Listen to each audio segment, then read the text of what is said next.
또 생겼습니다. 그 고통을 생각하니 벌써부터 겁이 나네요. 아마 한 번쯤은 이 고통을 겪어보셨을 겁니다. 바늘로 쑤시는 듯한 고통과 입속에서 화산 폭발이 일어난 듯한 느낌. 흔히들 입병이라고 부르는 구내염에 대한 이야기입니다. 구내염에는 여러 종류가 있지만 오늘은 흔히 발생하는 이렇게 생긴 구내염에 대해서 알아볼게요. 정식 명칭은 재발성 아프타성 구내염으로 1cm 이내에 하얀 염증이 생기는 구강질병인데요. 말 그대로 재발을 자주 해 우리를 꾸준히 괴롭히는 질병입니다. 전 인구의 20에서 25% 정도가 이 고통을 받으면서 살고 있다고 하네요. 하지만 안타깝게도 이 질병의 발병 원인이 한 가지로 특정되지는 않습니다. 정말 다양한 이유로 발생을 하기 때문에 의학계에서도 특정 원인을 꼽지는 않고 있죠. 그래서 오늘은 재발성 아프타성 구내염이 발생하는 다양한 이유와 최대한 발병을 낮추는 방법에 대해서 알아볼게요. 첫 번째, 구강위생. 구내염 또한 염증이기 때문에 가장 첫 번째 원인은 세균입니다. 구강은 세균 번식이 용이한 편이기 때문에 염증 발생 또한 쉬운 곳 중 하나인데요.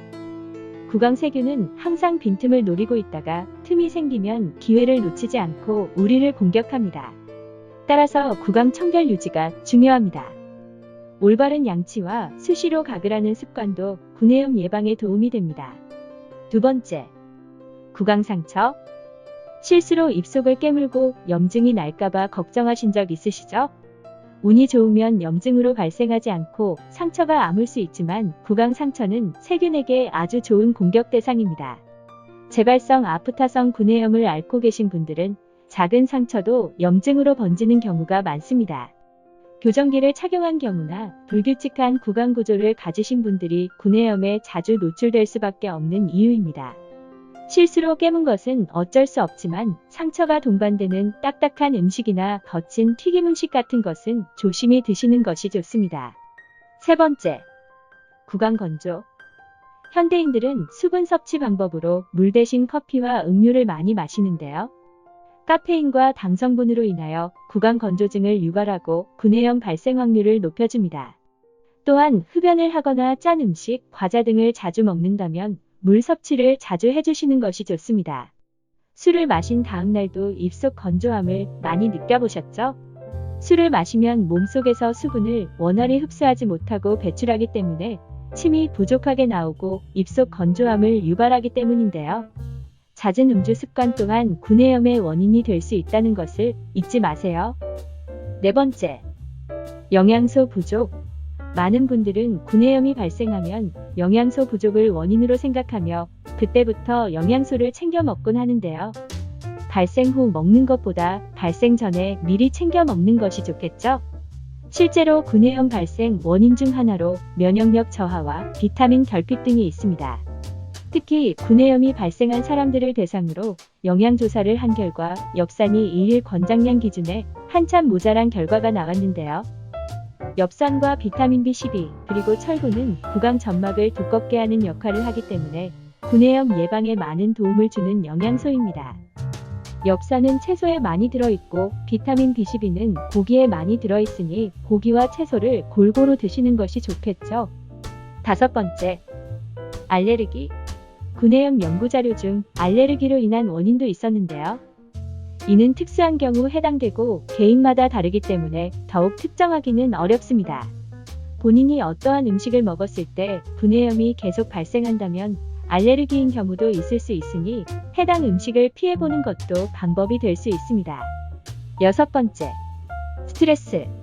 스트레스는 만병의 근원이기 때문에 구내염의 근원이기도 한데요.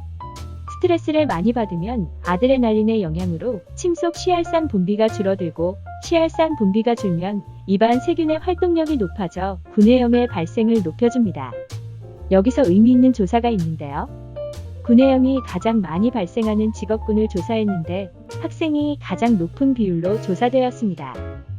그만큼 다른 직군보다 학생들이 공부에 대한 스트레스가 많다는 것이겠죠.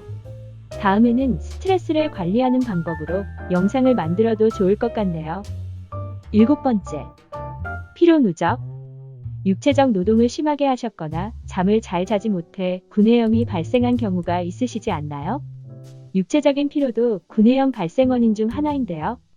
육체적 노동을 줄이고 잠을 잘 자는 것이 방법이지만 살다 보면 육체적 노동을 심하게 해야 하는 경우도 있고 잠을 잘 못 자는 경우도 있기 마련이죠.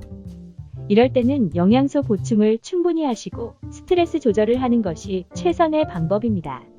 육체적 스트레스와 정신적 스트레스를 동시에 받는다면 아마 다음날 구내염에 시달릴 거예요. 오늘 알아본 구내염은 원인이 너무 다양하고 특정 원인을 찾기가 어려운 질병입니다. 특히 재발이 잦은 질병으로 많은 사람이 고통받는 질병이기도 하죠. 병원을 안 가도 며칠이면 자연스럽게 없어지는 가벼운 염증이지만 몸이 우리에게 보내는 건강 적신호일 수도 있습니다. 너무 자주 발생하거나 오랫동안 지속된다면 병원을 방문하셔서 진료를 꼭 받아보세요. 더 많은 건강 정보를 받고 싶으시다면 구독과 좋아요를 눌러주세요. 시청해주셔서 감사합니다.